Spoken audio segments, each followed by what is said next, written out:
In Luke 14, verse 1, Jesus gets invited to a meal at a Pharisee's house on a Sabbath, and what ensues is a lot of tension. So much so that Jesus needs to address his host with not one, but two parables. And quite frankly, they deserved it because their attitude was really bad. The tension in this passage builds over 3 acts, and Act 1 begins right when Jesus gets to this meal.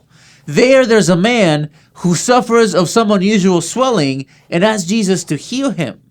As I mentioned before, this is all happening over the Sabbath, and Jesus and the Pharisees have had many an argument as to whether it's lawful to heal on the Sabbath or not.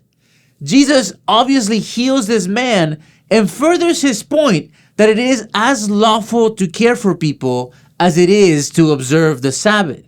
By their silence, we can imagine that the Pharisees do not agree with this. Act 2 begins as Jesus observes that people around the table are taking the seats of honor.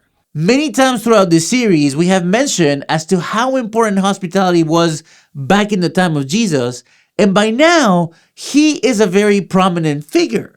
One would stand to think that he is being invited to this meal to be a guest of honor, and what seems to be happening is that seat of honor is not being given to him and other people are taking it.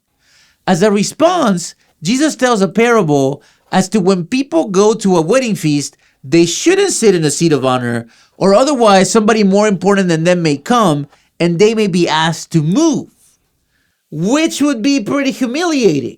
Jesus is telling this parable, for one, to say that he is a more important person and they just don't realize it, but he also is promoting the kingdom value of humility over what the Pharisees value, which is status. Act 3 begins as Jesus tells the Pharisees around the table that when they have one of these meals, they shouldn't invite the people they know, nor their rich neighbors. That instead, they should invite the poor, the lame, and the sick.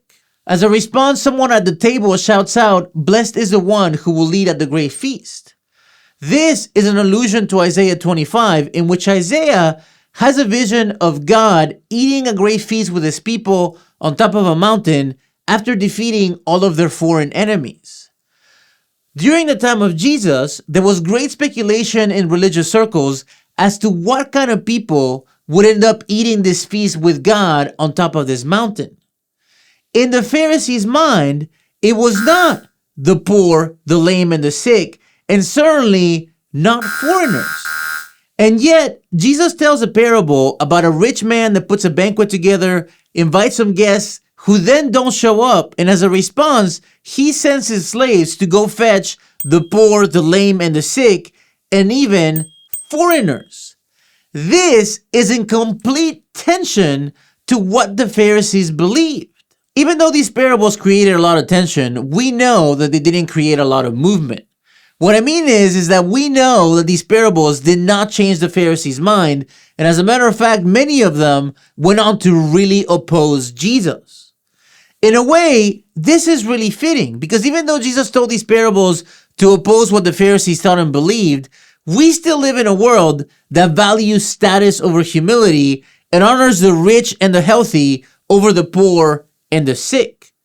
As Christians, we are still left in a world trying to figure out how to defend the dignity and the care of people above everything else.